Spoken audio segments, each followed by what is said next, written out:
Hello, everyone. Today we are going to look through Cooking at Home. This is by my favorite David Chang and Priya Krishna. I am just thrilled. This cookbook is amazing. It is basically learning how to stop worrying about recipes and how to love your microwave. And it is phenomenal. So let's start with the chapters here. We have how I cook most meat or the Tempur-Pedic test. We have things I love to microwave. I will chuck almost anything into a microwave. Next chapter is who actually has a local fishmonger. Not me, a realistic approach to seafood cooking. This will be a cool chapter. Next, we have cooking great vegetables even when all you've got is less than ideal produce. There's also, if I'm not eating rice, I'm probably eating noodles. Often both. Double starch forever. Next is the least intimidating bread recipe. Literally one bread recipe. Holy moly. Then we have how to make a condiment. And finally, a few things I love to make. Cool.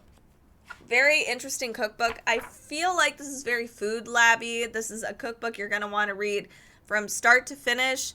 Really embrace your inner chef. So some things on how to use this book. Don't skip this part. Okay, will not do. So very cool. There aren't any recipes here, at least not in a traditional sense, but don't panic.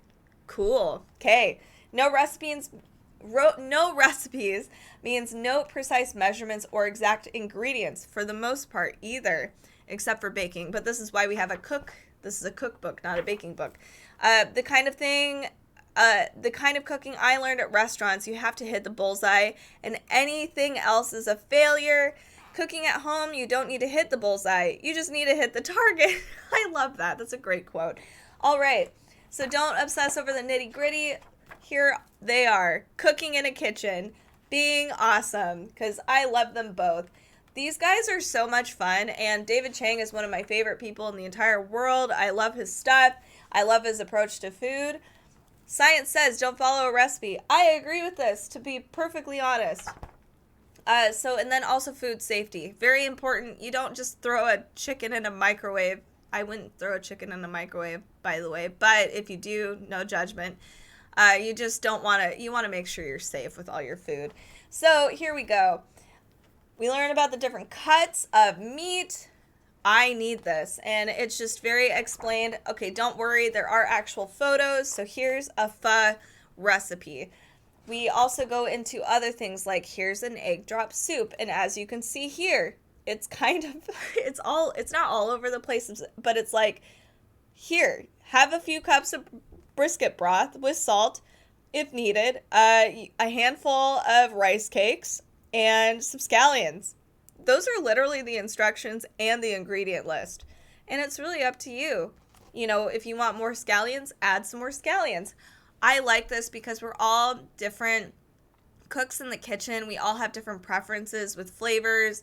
We all need different substitutes. So I like that it's not super strict. It's really loose. And for me, if you're somebody that keeps a lot of stuff in your pantry and you don't know what to do with it and you're just like, oh my God, I need a recipe, maybe this cookbook will help because you might see black beans in your pantry and be like, oh, I know what I could do with this. And then you just kind of wing it. That's cool. I love that. Here's sukiyaki, and it looks awesome. Those look like really delicious mushrooms. Here's a brisket fried rice, and I'm getting so hungry right now. This sounds amazing. But again, you can tell it's not really a traditional cookbook at all. It doesn't have your list of ingredients, your list of directions. It's all just right there. And it's only 3 paragraphs long. It doesn't need to be crazy. Love it. Here we have different explanations of different meat cuts, beef chuck. Here we have all of the different things with illustrations. Here is how to, oh wow, you can make gravy to eat alongside. Oh my goodness. David Chang would. Awesome. We have jjigae. My favorite. This is just so cool. Then there's a pork section.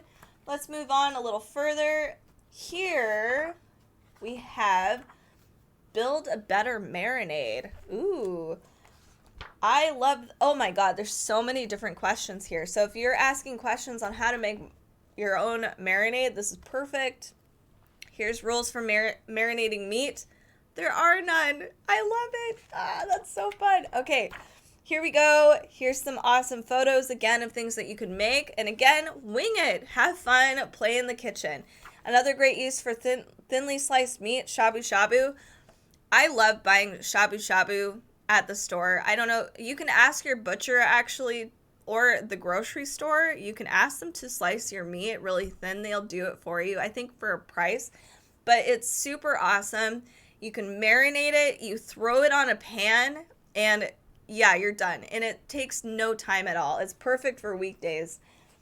We have rice, which is the best. And I love this chart here, how we're talking about like making fried rice and what you can do. And fried rice is so amazing. You can make different kinds of variations of fried rice.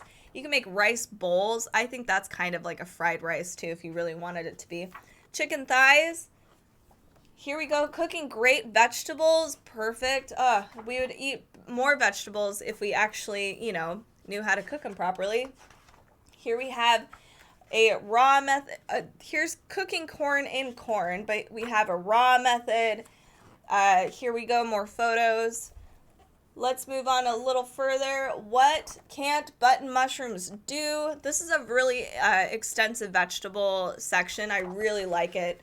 For those of you that are vegetarian or want more vegetables in your diet, this is going to be really cool. And also microwave vegetables with dressing. I love that they've created a recipe that you can just microwave vegetables and frozen vegetables. Super convenient. So here we go. Rice and noodles, and we're getting towards the back of the book. Here we go. Cacio e pepe. Super tasty. My version of scallion oil noodles. Oh, I'm so hungry. Let's move on a little further. And there's a whole variety of different recipes in here and how to utilize different flavor profiles. Super cool. Here's that flatbread recipe. And making flatbread according to science. Condiments. Yes. This is an awesome cookbook. I highly recommend it. This is Cooking at Home. This is by David Chang and Priya Krishna. How I Learned to Stop Worrying About Recipes and Love My Microwave. If you guys want more content, come join us on Facebook, Instagram, and we are also doing Amazon Live. So if you want to see some of our live shows, come join us there. We publish a lot, actually. Carrie's been amazing. Make sure to subscribe on your way out and to leave a comment. Is there a cookbook you want us to check out? Let us know down below. Thank you, guys.